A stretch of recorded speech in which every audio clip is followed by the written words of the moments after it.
Okay, so this is going to be a really quick and short one. I just want to get this banged out so I can get it uploaded. And it's a bit of a different kind of video that I'm used to making regarding Valheim. I've been making builds for a while now.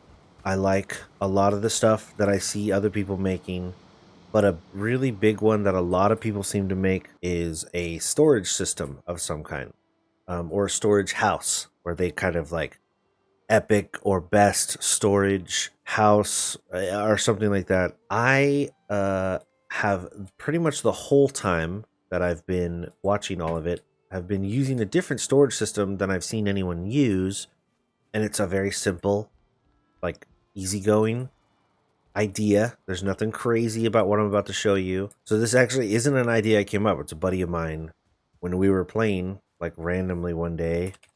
I might even have been streaming when it happened.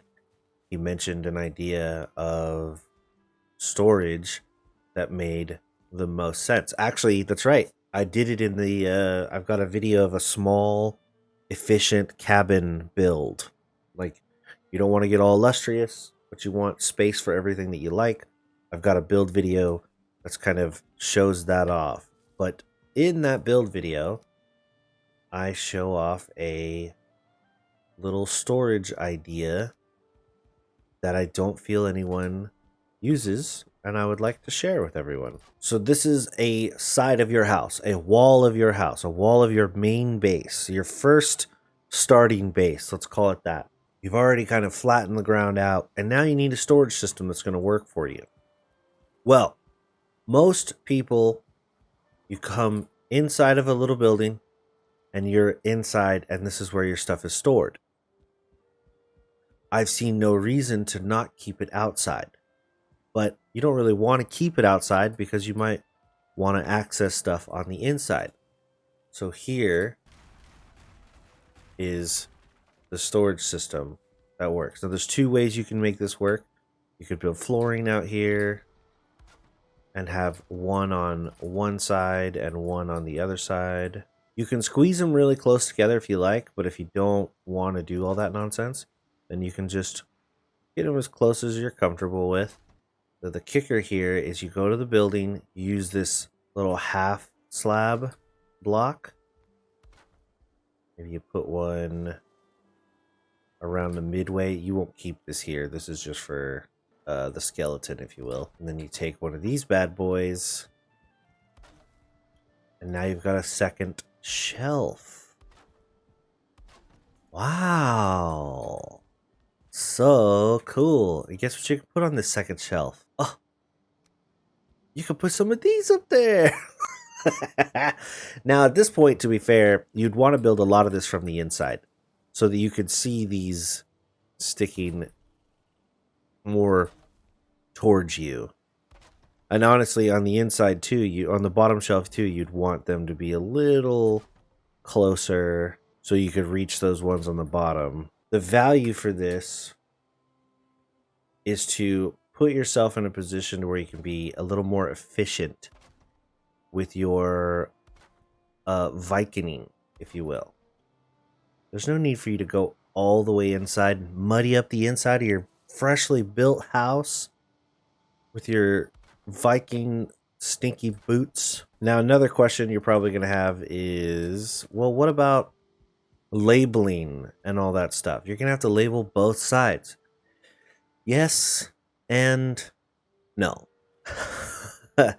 I find it helpful to just do like top or bottom for certain stuff. Like this one would be wood, and then so on and so forth. And if it gets overfilled, then I move everything over.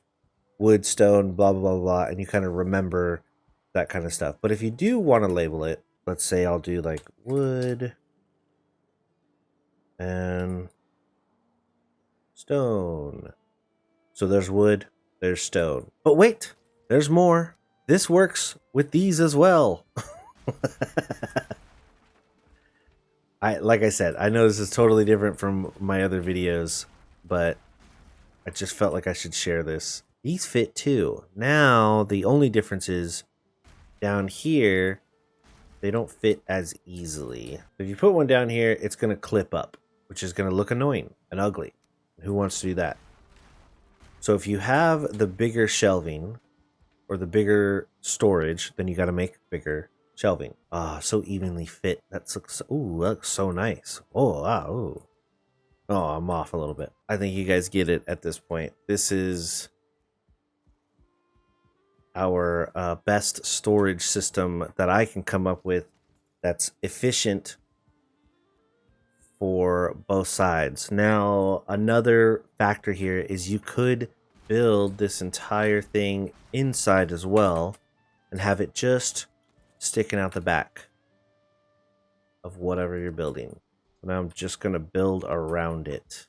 Yeah. How cool is that? That actually looks pretty cool. And you can access all your storage and it's all covered. And there you go. That's my answer. I yes, you could build a nice illustrious crafted build, if you will.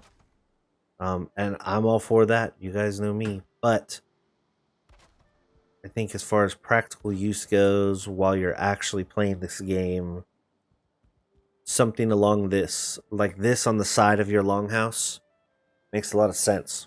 You can get in and out of it really well. And it's all easy peasy. I like how they stick out of the whatever on top. And it's nice to be able to access it from both sides. So you can do stuff on the inside.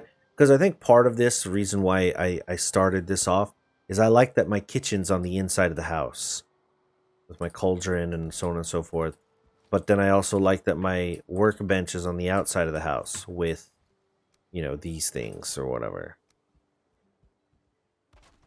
So to kind of make the aesthetic feel more, you know, realistic, if you will. I like to keep this kind of covered outside, do a couple things, and then come and grab whatever I need. And then if I'm inside and I'm doing some cooking, well, it's great that I've been putting all of my whatever resource here, so I don't have to come all the way inside. I know it's just a video game, but that's how I like to play. Might as well make some B-roll for it, right?